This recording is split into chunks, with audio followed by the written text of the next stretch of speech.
Então, a Lei Bosman, né? Quando o jogador consegue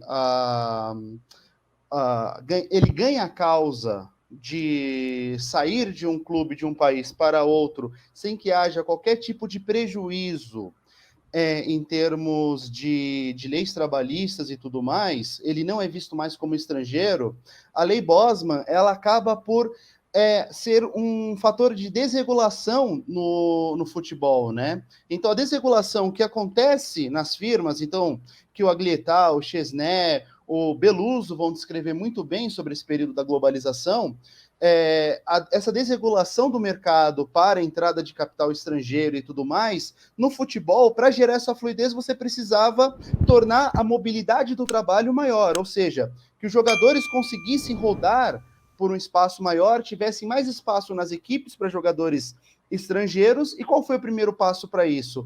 A Lei Bosman, que tira do espaço europeu, principalmente da União Europeia, o caráter de estrangeiro do jogador que se transfere. Então, o italiano que vai jogar na Alemanha, fica muito facilitado esse passe em relação ao que era anteriormente. A mesma coisa um espanhol que vai jogar, sei lá, na Áustria e por aí vai. Então, a Lei Bosman tem esse caráter. Ela aumenta a fluidez e com esse aumento de fluidez, você tem o quê? Um maior fluxo de transferências. Esse maior fluxo de transferências no mercado onde transferências são monetizadas, são até mesmo objeto de especulação, você tem o quê? Um aumento da especulação, um aumento desses fluxos financeiros que vão hoje se tornar uma base, né, do mercado de futebol que gira aí valores acima. Se você pega, por exemplo, no período de 2012 a 2021, um clube como o Chelsea conseguiu movimentar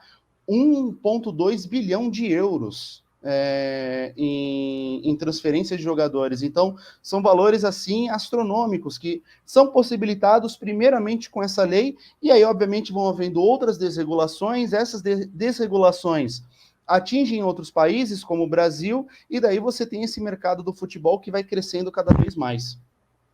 E como que você acha que isso vai impactar no futebol brasileiro, a lei Bosman?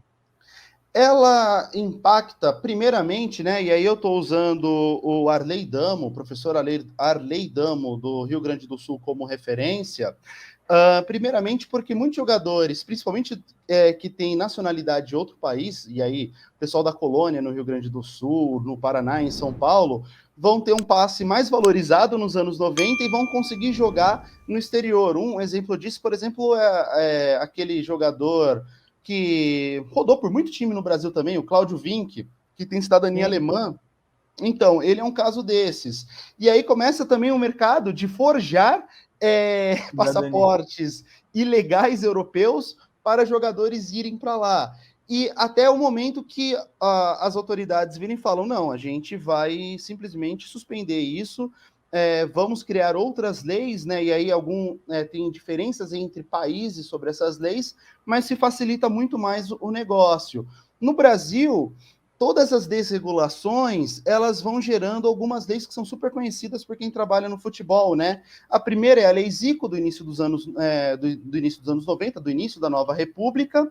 Lei Zico, que é a primeira tentativa de fazer, né, a Sociedade Anônima Desportiva, que hoje é chamada de Sociedade Anônima do Futebol, ir para frente, né? Cria-se alguns times, tem um momento liberalizante do futebol brasileiro nos anos 90, e aí você vai ter muito dinheiro da Excel, da Parmalat, e por aí vai, mas isso não atinge aquilo que se esperava, como aconteceu no futebol da Europa. Depois nós vamos ter a Lei Pelé, em 98. A Lei Pelé tira a lei do passe, que era uma lei, de certa forma, muito conservadora, e cria, né, essa lei atual de contratos, que prende o jogador a um contrato, mas não dá o direito total federativo ao clube, né, que o clube basicamente mandava na vida do jogador. Sim. Que é o modelo que a FIFA, né, aponta e tudo mais, no Transfer Regulations e tudo mais, o documento da FIFA de regulamentar isso.